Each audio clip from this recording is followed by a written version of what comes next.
has done it for me. Tobechuku, the Jehovah, Tobechuku,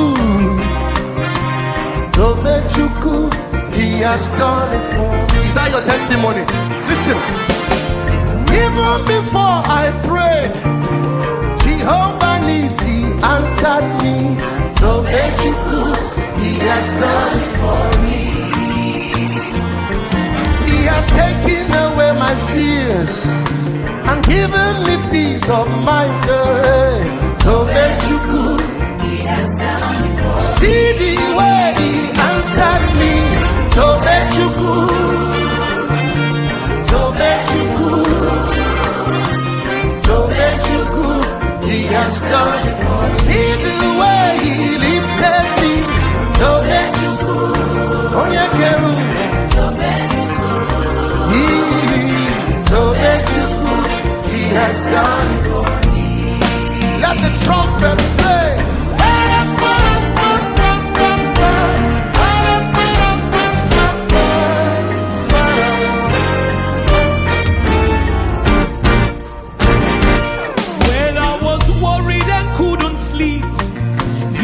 Walking behind the scene, oh, Tobechuku, he has done it for me. He has taken away the pain and given me joy and victory.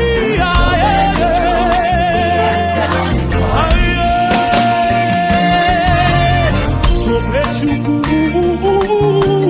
Tobechuku,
This morning, I did not even know I'll be here. I just got a call and they said, come and give a talk to some people. And then when I got there, they said, it's a women's talk. And I was very happy because I love women. So today my topic is women's health, a key in all our lovely marriages. So I'm going to give a brief talk on women's health. So I'm going to start from I'm going to talk on all the different age groups of women that I'm seeing here. From the teenagers, because I saw somebody asked a teenager here, are you a woman? She said yes. So I'm going to include that too. So I'm going to start from the teenagers to the women between 20 to 39 to the 40 plus women, and I'll just give a round sum up on everything. So we're going to start with the teenagers. Who is it? First of all, who is a woman? The first thing we need to know, I don't know about all the things we'll be hearing online about all those things. A woman is a gender-based biological figure who is born with a uterus. That is the first thing. And what is a uterus? A uterus is what, in quotes, we call a womb. It is the ability to carry children, to bring children to this world. Yes, there are also women here that have lost it along the line. you are still a woman. But as far as you are born with a uterus, you are a woman. So we're going to start with the teenagers, because those are the first set of women I want to talk about. In medicine, we start counting the teenage ages from 10 to 19 years. Sometimes we extend it to from 8 years, because from 8 years, some girls start menstruating. So anybody from 8 to 10 years to 19 years is a teenager. So what do I want to say about teenagers? This talk is mainly going to go to the mothers, because we are the ones housing the teenagers in our homes. First of all, I want to tell mothers that please, we need to build a friendship and a mentorship with our children, especially the teenagers, because as much as you feel you know, you do not know your children unless you are their friend. So, what do I want to say about children now? Let's talk about the major things that happen in the hospital: gynecological assault. We have to be very, very informed about our children's daily activities, where they go to, what we eat, what they do at school, their extracurricular activities, etc. Like, I want every day your child comes back home, you ask her, what did you do between school? Or at least if she's in boarding, you call her once every 3 days. Even when I was in university, at my big age, in my 20s, my mother called me every 2 days. John, what are you doing in school? So that's the most important thing. You have to always be in connection with your children. You have to be their friend. So it's very important to be. Oh, I forgot to even introduce myself. My name is Dr. Sandra Sixtus, or in a longer form, Dr. Sixtus Ihana Jo Sandra Chioma. I trained at Afe Babalola University, and I studied medicine MBBS. Thank you very much. So, like I said, you have to build a friendship with your children. You have to know their daily thoughts, because it's only when your children are your friends that they can confide in you.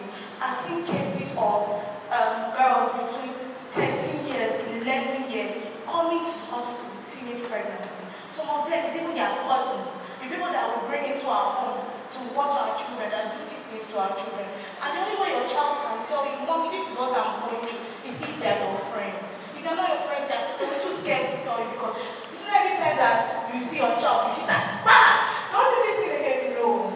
Sometimes talk to her, tell her, oh, this thing you're doing is not the right thing. You can tell her, oh, for now, don't watch TV. This thing you're doing doesn't go well morally, etc. She will do it again. She doesn't need you to hit it out again to tell her. Do you understand? Because you think you're disciplining the child. Instead, you're creating fear in that child.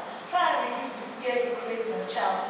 Then, apart from all this stuff, mothers, we go for visits in the hospital. I'm going to further talk about that when I get to our age group. But when you go to the hospital, carry your daughters along. Carry your children. Take them for clinical visits regularly. I also want to specify on cervical cancer. Cervical cancer is as important as prostate cancer. These are cancers that come mostly in elderly ages.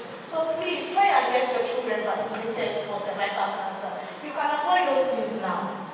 And truthfully, in your families at home, if you know that there's any woman in your family that has had breast cancer before, please try and go to the hospital. Go and get yourself checked. There's a gene called BRCA1 and BRCA2 gene. And the other genes that, to be honest, it doesn't mean you have breast cancer, but it means you are at risk of having breast cancer. So by the time you go to the hospital and you get yourself checked, they can tell you, yes, your family, you are at risk of getting so type of cancer. And they can tell you how to avoid getting those cancers. Do you understand? So, like, okay, I'm sure some of you will hear watch movies now. I think her name is Angelina Jolie. She's an actress. In her family, her mother had breast cancer. She didn't have breast cancer. But she avoided, she went to the hospital to tell her, and found out that she had the gene. So the best thing she did was that she even removed her 2 breasts and got implants. Just like, because she had already finished giving birth to her children, she had grown up children, she doesn't need it. So you must not necessarily remove your breast. You can just go and do other forms, because that's the last thing to do. It is the most definite, but it's the last thing to do. You can do other things, just go to the hospital, visit the doctors, and it's not just for yourself, carry your teenage daughters as well. Because any woman of reproductive age is as risk as you in your own marriage. So don't just say because my daughter is 13 years old, she doesn't need to go. I took my first cervical cancer vaccination at the age of 14 or so. So you too, you can get for your child as well. Do you understand? My younger sister got at an earlier age because it was me and my younger sister, my mother carried it. She don't even know what cervical cancer is. She just called me one day, Choma, they said there's one disease, let's go and treat it, let's go and treat it. So two of us went. So you could carry your kids, avoid everything, take them for obstetric and gynecological visits as well. There are certain things you won't do for your child, obviously, because you know she's of a younger age. So they know how to avoid that. Take her for visits, they'll put her on. And also, you also have some certain medication, multivitamins. Encourage your children. These are little things you do for your children between 10 to 19 years. Then for women, let's say women between 20 to 45 years. Let's not limit it to 39. Women to 45 years, 50 years. Or rather, yes, women within those ages. So let's divide it into unmarried and married women. So, as an unmarried woman, don't worry, I'm not shaming you, I'm not married. So, with most of, or rather, unmarried women or spinsters, young women that are not yet fully hitched to anybody, you could, and yes, I heard they said that it's married women, it's only women that are married that women say lie. All of us are women. It's not until you become until you're married that you become a woman. As far as you are productive, you are a woman, you have your rights, you have your dignity as a woman. And don't ever let anybody put you down because you're not married. Okay? Still stand up, do your duty, you have your ambitions, you have your future ahead of you. So, as an unmarried woman or a spinster, we know the kind of lifestyle we are exposed to. So, I would say medically, sexually, there are two major plans, or there are three plans actually. Plan A, Plan B, Plan C. So the first plan is Plan A, abstinence. We are always going to preach abstinence. Avoid that. Try and avoid any form of sexual forms of anything. Avoid it because sexual transmitted infections are very rampant, they are very high. It's not by, oh, you see one skinny person or one person with skin infections before you feel like, this person has this thing. No. A lot of people that we see actually carry STI. And yet, even if you feel like, yes, you know somebody that has STI, it doesn't mean it's enough to start treating them in a certain way. No. As far as they're on their medications, they are fine, they are healthy. But you as a non-carrier of this disease, you have to try and avoid it. Try and abstain from any form of unprotected form of any form of unprotected sex or whatever. Then the other plan can be for those that find themselves in this situation that they have, that they did it or whatever, try and protect yourself. Try and protect yourself, try and use condom. There are people in this world and there are people that are wicked. There are people that know they have it, but they still do what they want to do. So please try and make sure that as a woman, you still don't. You have a condom with you, you have this. Try and protect yourself from any forms of unprotected sex. Then Plan C. If after having any form of intercourse you find yourself presenting with symptoms that are unlikely, please present to the hospital. Don't sit in your house and go to one chemist. No. Present in the hospital. Nobody in the hospital is going to shame you for anything. Please try and present and meet your gynecologist, your obstetrician, or even go to the family medicine doctor, any general health practitioner. They know what to do. If it is out of their field, they know who to reference you to.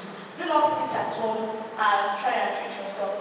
And then apart from all the sexual intercourse, etc., there are also other things that women need to do. Our lifestyle. I cannot talk too much of lifestyle because we are big. But let me tell you, there are things in lifestyle that you need to do. Let's try and avoid sedentary lifestyle. Why? Because of cholesterol levels. Me, I don't have a sedentary lifestyle. So every day I'm running in the hospital. So even if I go home every day, I've already done like 8,000 steps.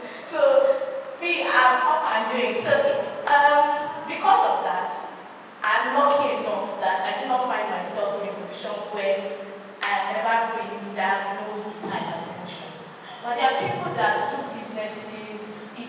they are always sitting down. So you always have to put yourself up and doing, up and doing. Even if you feel like you cannot register for gym, because I went to register for gym starting and they told me to do something thousand. I say, ha. If I pay that one every month, how will I buy food stuff? So please, you must not register for gym starting, or you can take walks.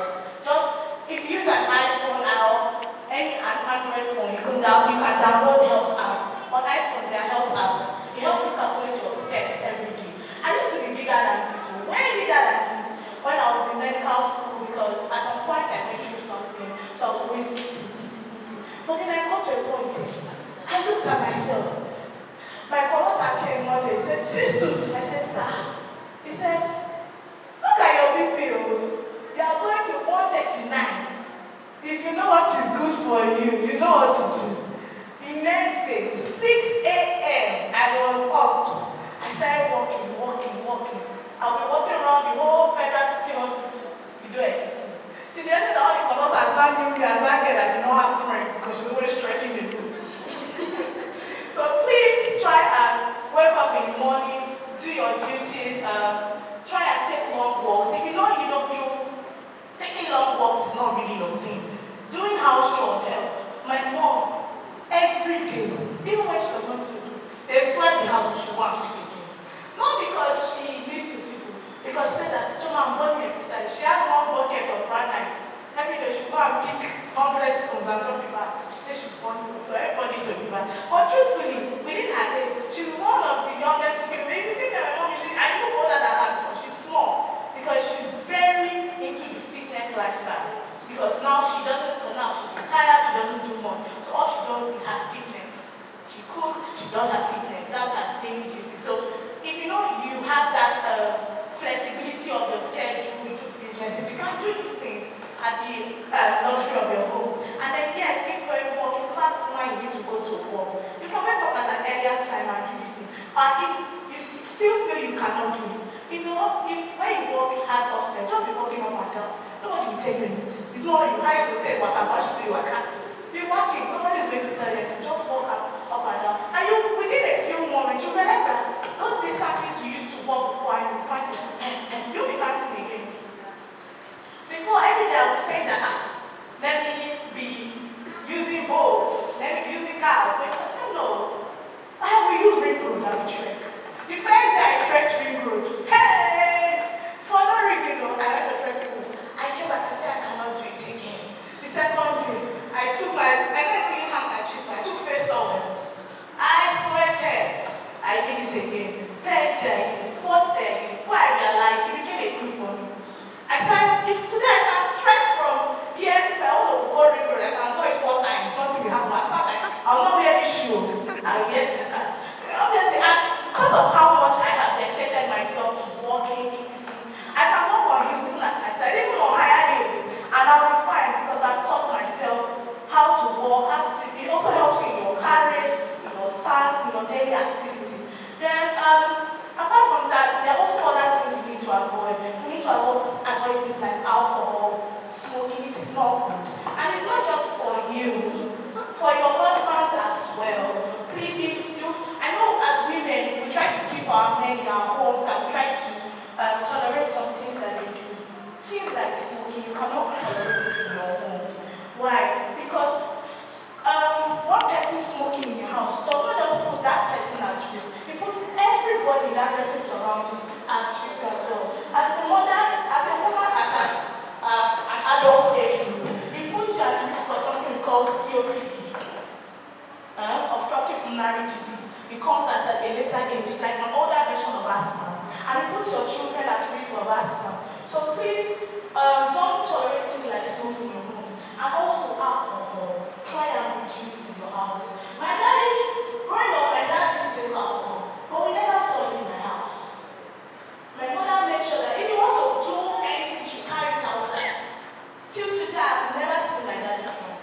I just know that yes, when his friends come for visit, sometimes you can buy a bottle, they'll share. But I cannot say that there's one place in my house that's alcohol. There's no need for those things in the house. So try and reduce it. And truthfully, look at my parents are in their 50s, my father is in his 60s. But why their friends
smoking, it puts you at risk of disease. Now imagine a fat person that smokes and drinks.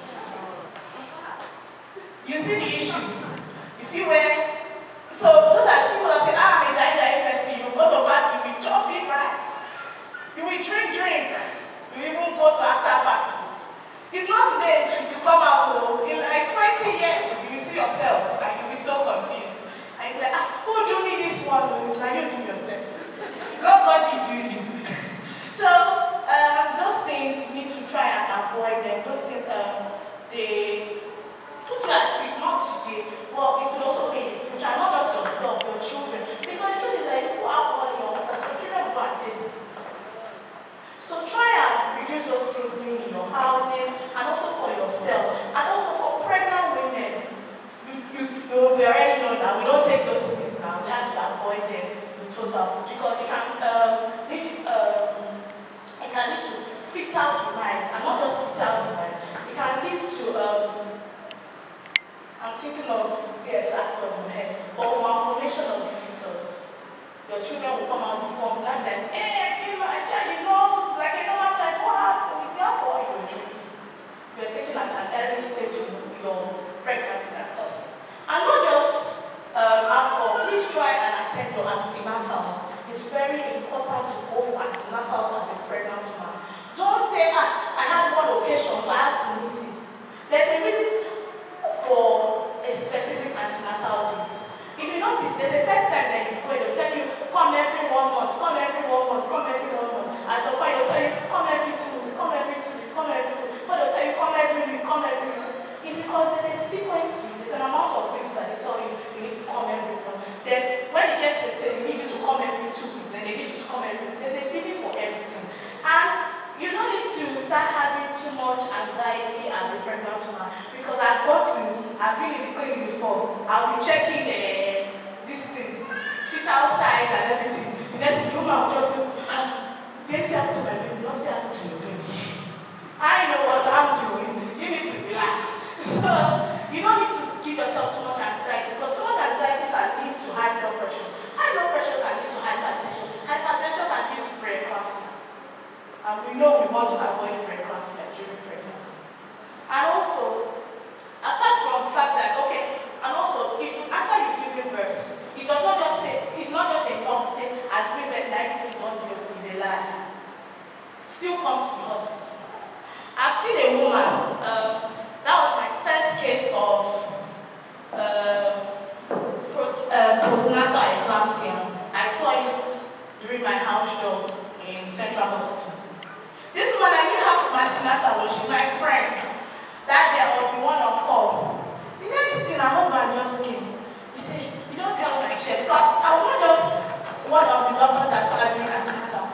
I was the one that delivered her baby.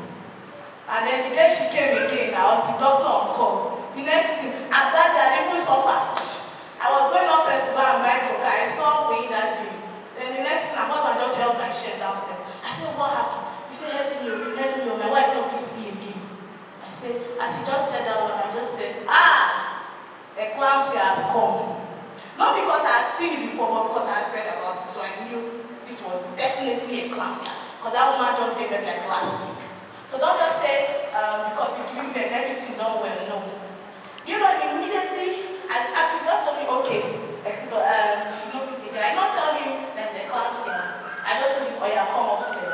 Who should be coming upstairs? But what I was going upstairs to go and do now was no longer to buy my, was to check her BP. Immediately we got upstairs. Let me collect speak. This woman started sitting on the ground. The whole hospital scattered.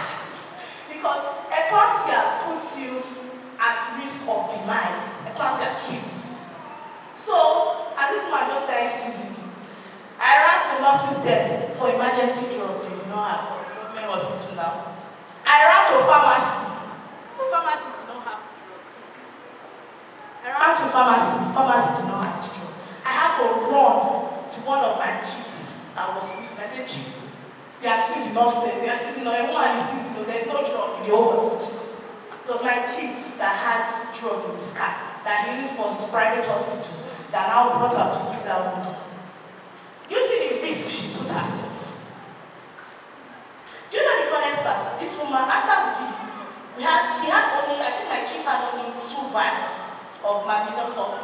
There was no better law, there was no malicious survey, there was no gas.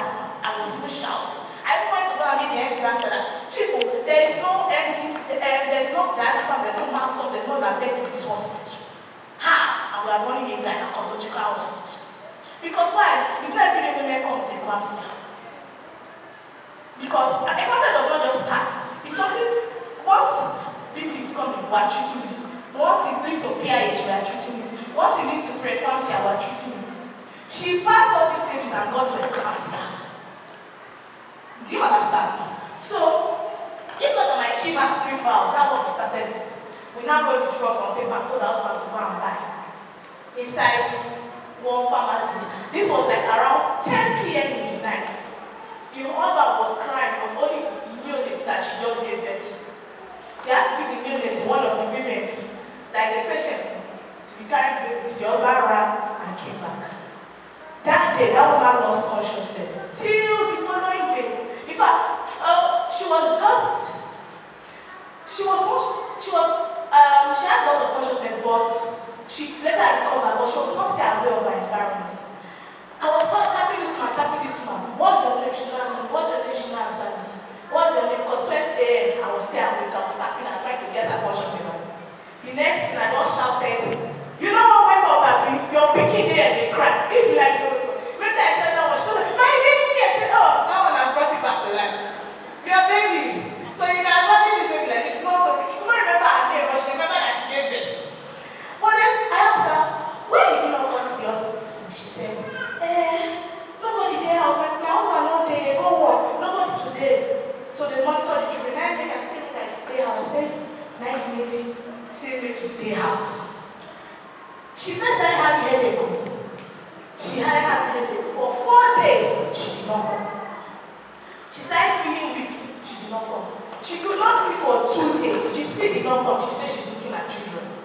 Till the day that she had eclampsia. If that eclampsia, that seizure that her husband just brought her by chance did not happen in the hospital, it happened at home, what would have been the story? Today she won't be alive to take care of those children. Those children that she valued so much, that she said that I must take care of them, there's nobody at home. Today she won't be there to take care of those children. So as much as we love our children as mothers, we also have to value ourselves. Because it's when there is light that there is hope. If you're not there to take care of your children, if you're not there to take care of yourself, you cannot take care of your children. It's only when you're healthy you can take care of somebody that is healthy. They say, in medical students, they say, before you take care of your life, before you save life, save yourself. Save yourself. Take care of yourself. Because you yourself, you're somebody's child. Doesn't mean that you would totally ignore yourself for your children. No. Also, go to the hospital. And as long as if you take yourself to the hospital, you take your children aside. When I used to growing up, I did not just go to the hospital myself. My mother would carry me, she would carry all my siblings. All of us would go to the hospital together. All of us would do check-up. All of us. So it's a pattern. And even up to today, I still do regular check-up because it's the way I grew up. It's the pattern that I was taught to grow up in. It's the way I'm glad as you're saying that I was papa. I enjoyed life. My mother took care of me. And she taught me how to be an Ajaba, a complete Ajaba, yes. So it is the way you teach your children, that you teach their own children. It's a culture you have to your children, yourself, that they will also pass down to their own children. So please, try and teach yourself the habit of going to the hospital. It's not first, and this is just the woman I'm talking about. There are also instances where mothers put their children at risk. When I was in pediatrics, there was a case a woman came, her child was BID. What's it? Why? The child came down with ordinary vomiting and stooling. Ordinary vomiting and stooling. What should have brought that child to hospital to resuscitate? Highest 1 or 2 nights, then they will go back. She took that child. She went to pharmacy. Pharmacy knocked the child 1 IV drug. By the time they brought that child to the hospital, the child was lifeless. They started asking questions, what happened? She said, I don't know, the pharmacy where we carry pikin go to. Now waiting, now drip the fix for her. I said drip. But you just start to contact, or you have to contact police, contact us. Let's say she like to me, no go fish you for the way you put number, no go do it. It's like, you made those mistakes already. You are bringing the child. Do you know that child you brought you registered, you paid money, you wasted that money. That's the money we have used to treat that child if you have to come in early to present yourself. So those things are the little things that as married women, we have to try and avoid. Take care of your children, regular visits to the hospital. The first place you should come to when you have symptoms is the hospital. Don't take matters into your hands, don't take life problems into your hands, things that you're not sure of. Because prevention is better than cure. It's better than cure. So it's better to come to the hospital and try and avoid those things. And then for our mamas too, the hospital is also not far from me. We have something called the geriatrics field in medicine, called the field of the elderly. They are specialized in taking care of elderly people, not just women, but female and male. They'll tell you how to follow your lifestyle, what to take, medication, and postmenopausal women. I know you come down with more symptoms, you know of them, dryness of the vagina, feeling hotness, etc. So there are ways that they will teach you to avoid those things. Medication will give you to reduce those symptoms from presenting, etc. So those are the little things, and also vaccination. We can never limit ourselves from vaccination, immunization, etc. So those are the little things as women of different age groups that we can use to take care of ourselves, take care of our homes, and build a life of a healthy woman of every age. Thank you.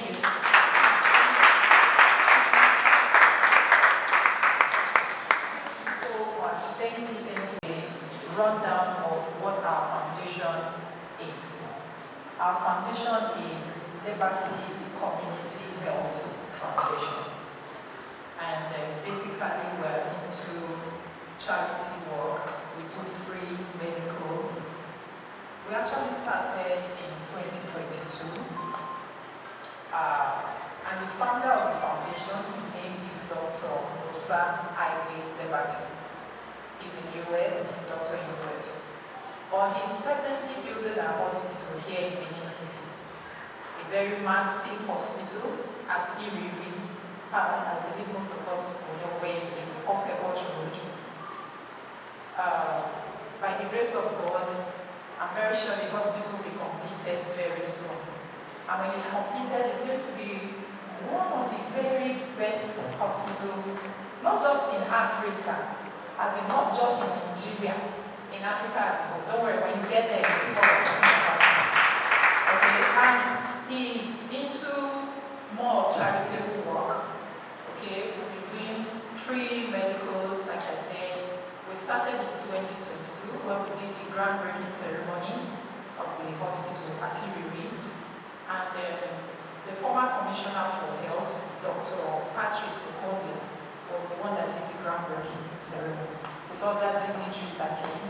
And after that, presently Chief Sam Igwe, he herself Benin Kingdom, is our patron. And after that groundbreaking, we did the first free medical. We did the very first free medical that same year, 2022, at Iriri. And then we gave out lots of drugs, free screening, medical screening, doctors on ground, nurses, pharmacists, and then lots of food to eat and drink and all that. And then in December 2022, we had our first award ceremony. Because we found that as a foundation that there are some people that are into selfless service. We just needed to appreciate them. So after nominations and all that, we had our first award presentation and we gave out 3 awards to 3 distinguished persons. The first was Honorable Elizabeth Atife, former Speaker in Edo State, for her selfless service. And then we gave to Barrister Jude Musagie, the MD Precious Farm Hotel at Gogo. And the third person is Mr. Uyi Apata, MD Lushville Hotel. Now, in giving out these awards, they don't pay for it, it's free.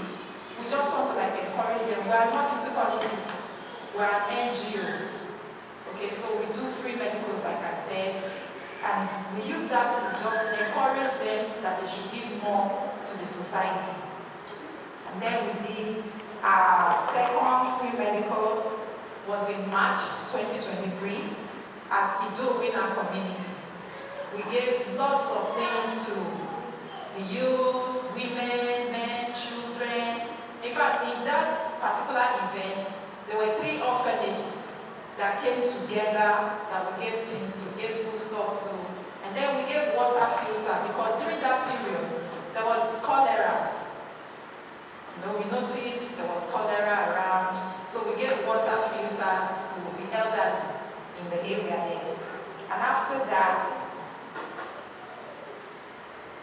we had in October 1st, we decided also as a foundation that there are certain people that people undermine in the society. We just felt on our own that there are some persons that the government don't care about, people don't look at them, and this set of special people are the widows. We just found out that most times when their husbands passes on, there's nobody that takes care of them, they leave them, they go through stress, they go through a lot. So in October 1st last year, we put together widows and we gave free head talk to them, we gave palliatives to them, we gave them clothes, foodstuffs, and all that to encourage them.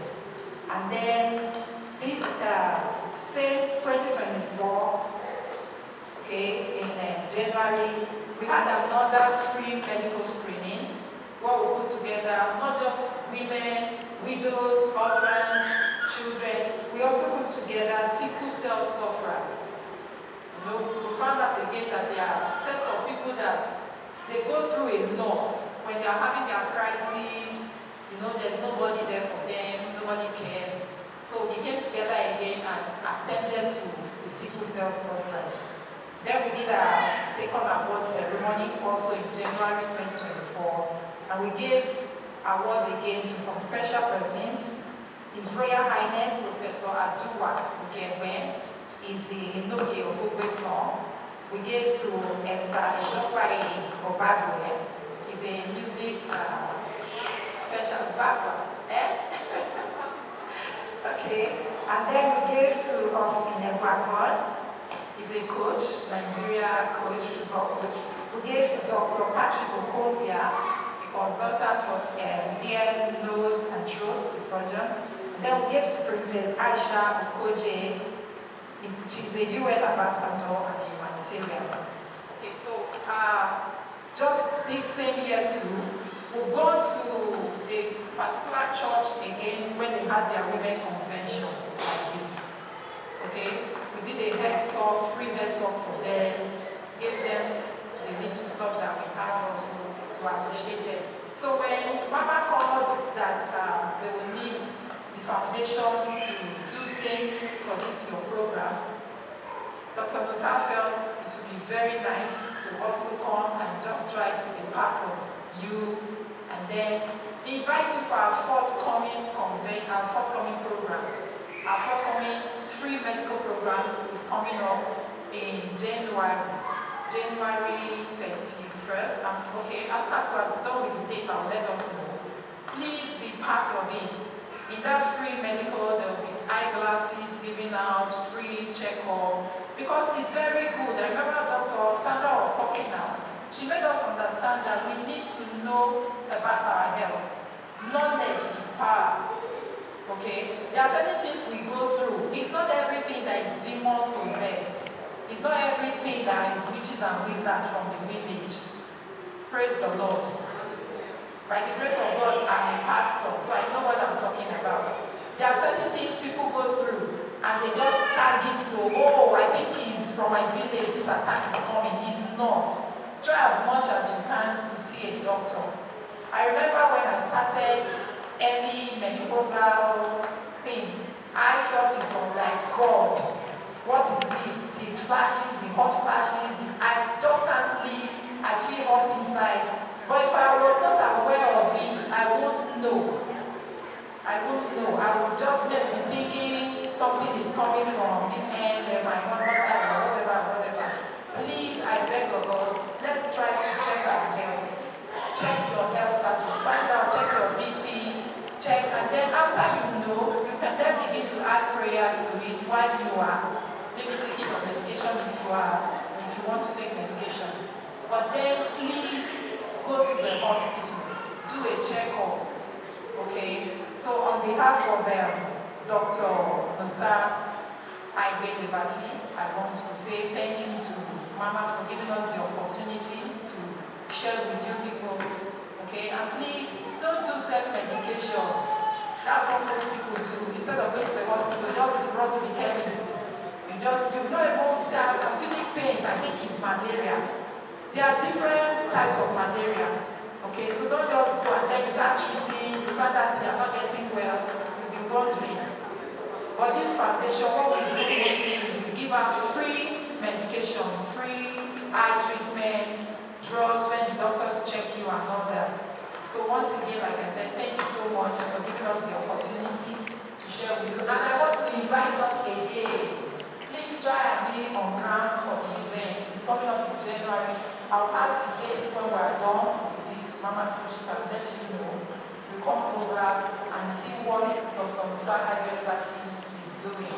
He's a Benin man, but he decided instead of staying on his life in the US, he wants to come here to give back to the society. And he's doing great. He's doing great. He's giving out a lot of stuff and they are free. They're not paying for it. So we have, he has some few things that he wants to give to us. It's just a token, but please accept it from us. Okay, so, and then, please, ma, we beg your indulgence, allow us to take a photo with you people outside, and then share the gifts to you. Thank you so much. God bless you. Praise the Lord. I think we have learned one or two points, but what's most important is how we take care of our teenage girls. I was talking to one of our women's meeting, and I said, once a child starts seeing her period, she's no longer a pediatric case. Don't get it twisted. Stop taking them to pediatricians. A child that sees her period is a gynae case. I learned that he had baby. And so I shared it in a meeting we had this year. Next, I take the child to a doctor. Don't do that. Once your child starts seeing her menstruation, remove that child from pediatric doctor straight to a gynae. Praise the Lord. Thank you, Liberty Foundation. When I contacted them, they actually wanted to do health talk and tests. But mommy and some people were of the opinion that they should not do the health test. So that what you do not know will not kill you. But I feel why they do free medical, so the next medical will be open to you if you want to know or not. From now on, I will communicate it to people when they have their free medical so that you can go and check get yourself checked. It's very good to do check-up as a woman from time to time so that there are many things. They say early detection can solve a lot of problems we go through these days. When you have a headache, there's no time to start popping pills. When you drink them, even in most medication, they say after 3 if symptoms persist, after 3 days, consult a doctor. But I like you, after 3 days, this somebody taking paracetamol for 7 days. Somebody is treating malaria that is not going, you are still going to self-medicate. So please, let's help ourselves. Check your BP, check your sugar, do your cervical test. We that have teenage children and adult children, please take your girls for cervical screening. Early detection too is key. Praise the Lord.